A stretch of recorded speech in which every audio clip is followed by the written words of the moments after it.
আসসালামু আলাইকুম এভরিওয়ান, আমি সীমা পারভিন ব্লগসে আপনাদের জন্য নিয়ে চলে আসলাম আরও একটি নতুন ব্লগ নিয়ে।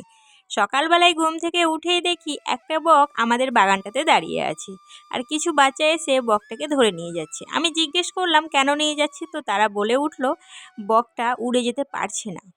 তো উঠতে পারছে না, এর কারণ হচ্ছে ওর একটা ডানায় কিন্তু আঘাত লেগেছে, কেউ একজন আঘাত করেছে, তাতেই ও উড়ে যেতে পারছে না।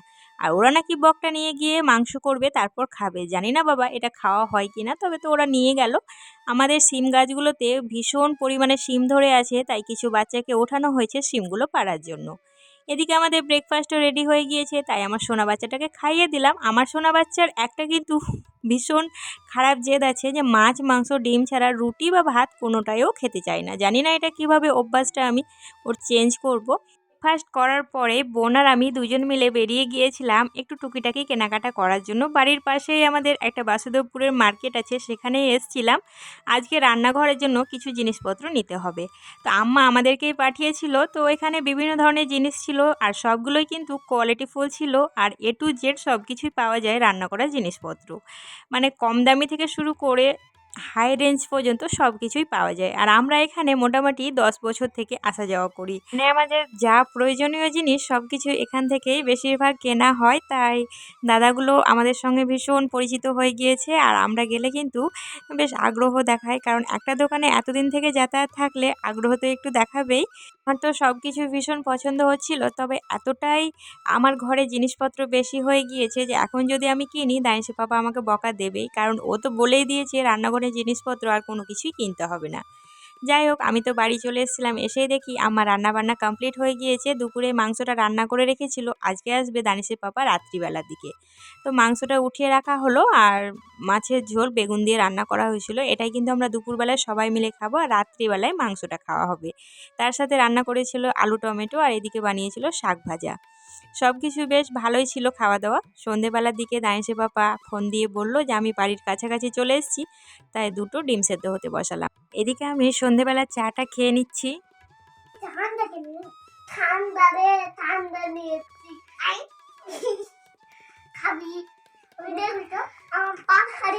চা খাওয়া হতে না হতে দানিশের পাপাও চলে এসছে, আর দানিশদের জন্য নিয়ে এসেছিল ফ্রুটি। ফ্রুটি পেয়ে তো দু ভাই ভীষণ খুশি, ওদের মধ্যে তো গল্প আড্ডা শুরু হয়ে গিয়েছে, কে আগে খাবে কে আগে খুলবে, আর ফ্রুটিটা ঠান্ডা না গরম সব কিছু নিয়ে ওদের গল্প, আর ওদের গল্পগুলো শুনতে বেশ ভালোই লাগে।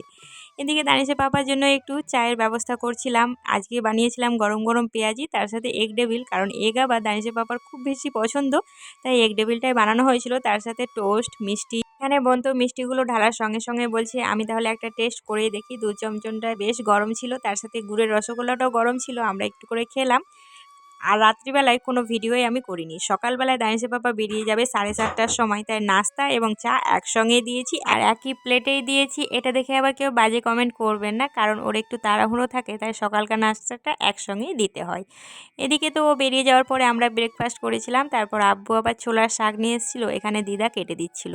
বোন গিয়েছিল নার্সারি থেকে কিন্তু অনেকগুলোই ফুলের গাছ নিয়ে এসছে। বোন এতটা গাছপ্রেমী মানুষ যে কোথাও গেলে ওর নার্সারি ঢুকবে, আর সেখান থেকে কিন্তু বিভিন্ন ধরনের ফুলের গাছ নিয়ে আসে। তবে আজকে কিছু ইউনিক গাছ নিয়ে এসেছিলো, তার মধ্যে হচ্ছে স্ট্রবেরি গাছ।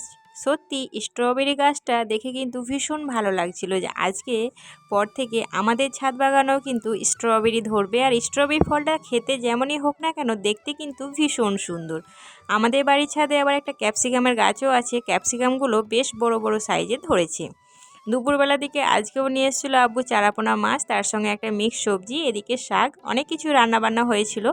রাত্রিবেলার দিকে আমি খাসির মাংস রান্না করব। আসলে মাংসটা আকিকার মাংস, মানে আমাদের একটা ছোট্ট পুচকু সদস্য বাড়িতে এসছে, আমাদের ছোট্ট ভাই, তো তারই আকিকা দেওয়া হয়েছে, মানে নাম রাখা হয়েছে।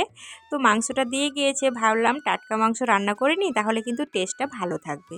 তাই রাত্রিবেলার দিকে রান্নাবান্না শুরু করে দিয়েছি। আজকে আম্মাকে বললাম আমি রান্নাটা করে নিই। নর্মালি যেভাবে মাংস রান্না করি আমি সেইভাবে রান্না করেছিলাম, কিন্তু রান্না করার পরে মাংসটা যে এত সুন্দর টেস্ট হবে আমি আগে বুঝতেই পারিনি, কারণ নিজের রান্না নিজেই প্রশংসা করছি, সত্যি কিন্তু খুবই সুন্দর হয়েছিল, বাড়ির সবাই খুবই প্রশংসা করছিল।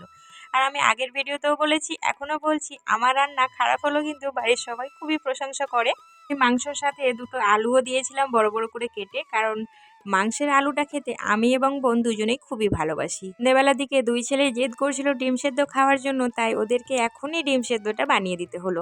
আমি যখনই কোনো কাজকর্ম করি আমার দুই ছেলে কিন্তু আমার আশেপাশেই ঘোরাঘুরি করে। এতে আমি একটুও বিরক্ত হই না, কারণ চোখের সামনে থাকলে সত্যি আমার বেশি ভালো লাগে, কারণ চোখের আড়াল হলেই মনের মধ্যে কেমন জানি না আলাদা একটা ভয় চলে আসে। মাংসটা রান্নার পরে আমি দেখাতেই ভুলে গিয়েছিলাম অলরেডি অনেকের খাওয়া হয়ে গিয়েছে। বোন আবার বলছে চিতই পিঠে দিয়ে মাংসের ঝোল খেতে বেশি ভালো লাগে, তাই আম্মাও তড়িঘড়ি করে চিতই পিঠে বানাতে শুরু করে দিয়েছে। মেয়ে খেতে চেয়েছে আর তৈরি করবে না, এটা তো হতেই পারে না। মেয়ে আবার মধু দিয়ে খেতে খুবই ভালোবাসি, আর শীতকালে তো মধুটা অ্যাভেলেবেল থাকেই।